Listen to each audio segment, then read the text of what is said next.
So you hear a lot about how walking or light exercise can really help relieve digestive symptoms, and then it can help your digestive process. And I got a great question from Danny. He sent me, I'm taking two 30-minute walks a day after breakfast and lunch. Sometimes it helps, sometimes more reflux. I know exercise is important, but is it a priority? So in this video, I'm going to help you understand what is this type of exercise doing with your digestive process? Is it really helpful? And how much of a priority is it? Let's jump in. TC Hale is not a doctor and does not claim to be a doctor or licensed in any type of medical field. Don't be an idiot and use anything heard on the show as medical advice. This information should be used for educational purposes only, and you should contact your doctor for any medical advice. Now get off me. So just remember, I'm not a doctor. I'm not telling you to walk or not to walk after you eat, depending on what you hear from this video. I just want to share some studies that I found and help you understand what could be going on when people say, oh, you really need to exercise after your meal to help your digestive process. So in the link below this video, I'm going to share a link to a study which was called The Effects of Locomotor Activity on Gastrointestinal Symptoms of Irritable Bowel Syndrome Among Younger People. And this was the study they did in a college. And this study had like 800 people, and it was determined that 100 of them had IBS type symptoms, whether it was, burping or bloating or discomfort or cramping or constipation or diarrhea. They were having some type of significant symptoms. So they were like, well, we've seen other studies that have shown that walking after a meal can improve these digestive symptoms, but we want to see, can you increase that amount of walking throughout the day, and does that relieve symptoms even further? And they found that if a person went from like 4,000 steps in a day to like 9,500, that their symptoms could decrease by up to 50%. So that's a pretty significant decrease. And, you really got to wonder, what did that really mean in the actual study?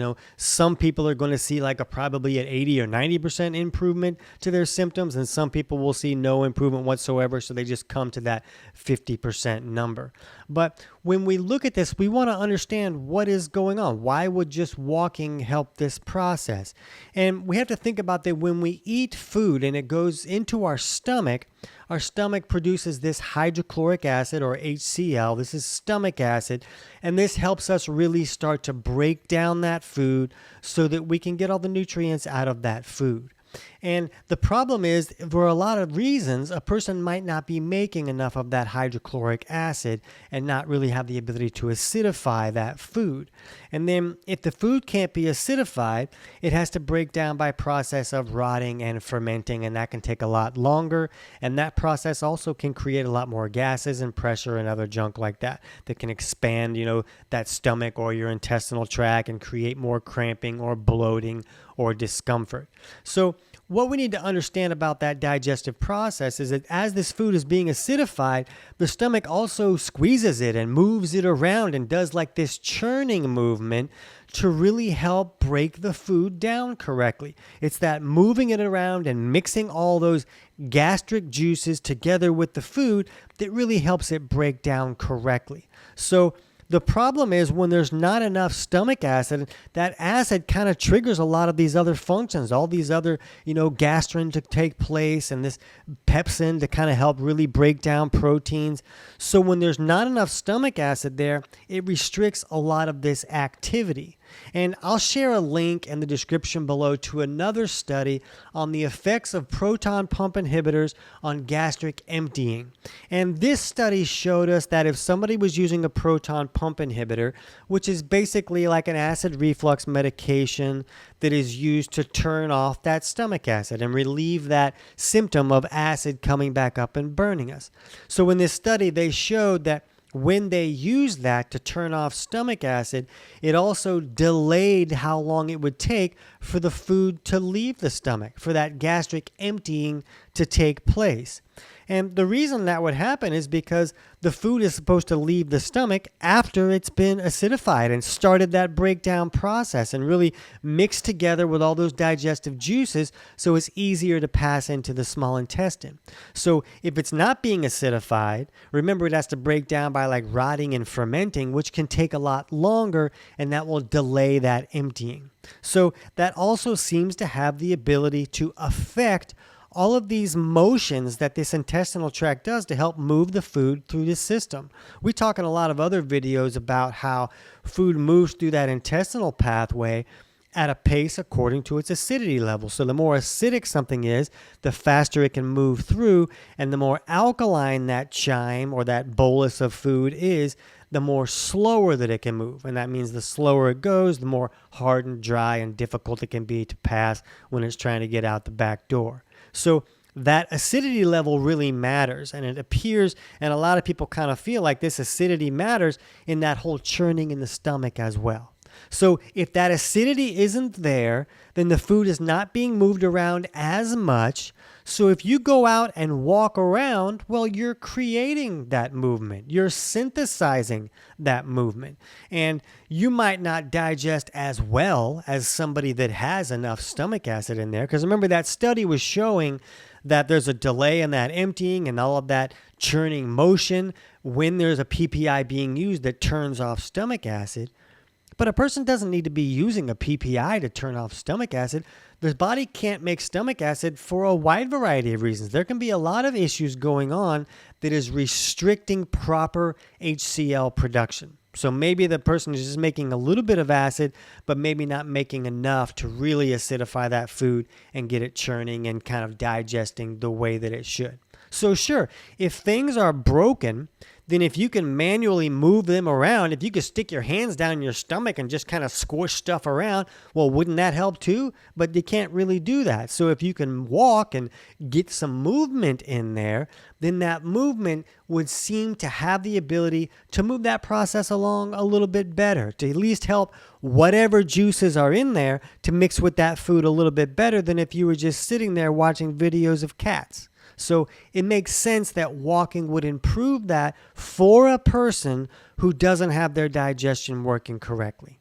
And it seems like the type of symptom that a person would having could really indicate whether walking was really going to benefit them or not.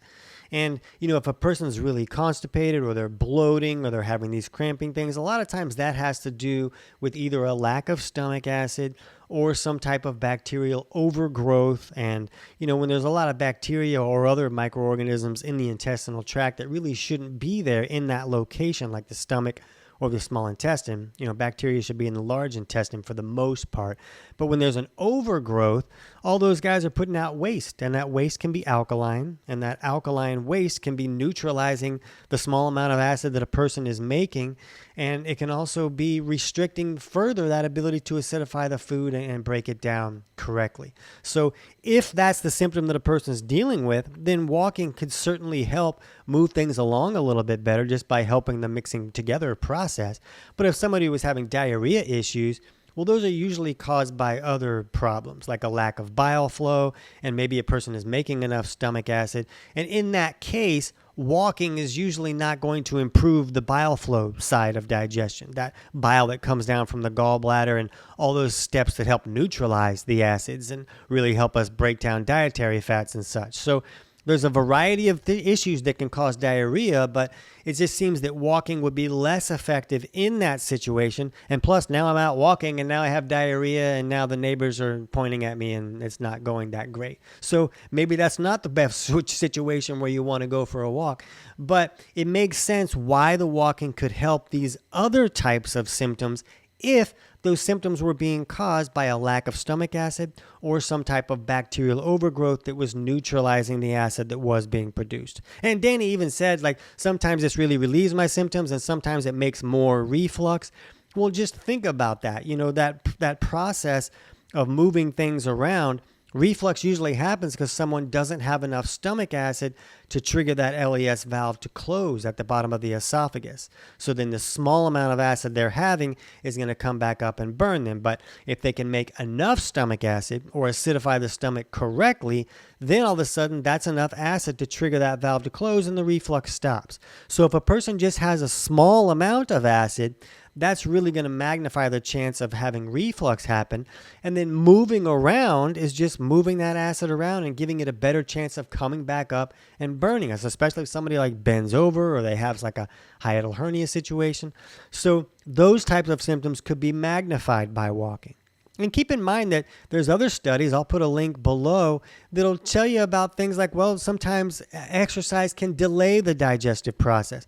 And depending on the type of exercise, if it was, a significant form of exercise that it was a little bit more intense, well, now you're really stressing the body. And when the body's in that stress state, it can restrict its ability to produce that hydrochloric acid. That hydrochloric acid needs to be produced while the body's in the parasympathetic rest and digest side of the autonomic nervous system, not in the sympathetic fight or flight side. So, intense exercise could really restrict that digestive process depending on the resources that the body has available and how much has to go towards this exercise. That the body might view it as, we're running from a lion right now. We should put more focus on surviving than really digesting this cheeseburger, so we're going to put our resources over here. So, don't just view exercise like, it's going to relieve my symptoms.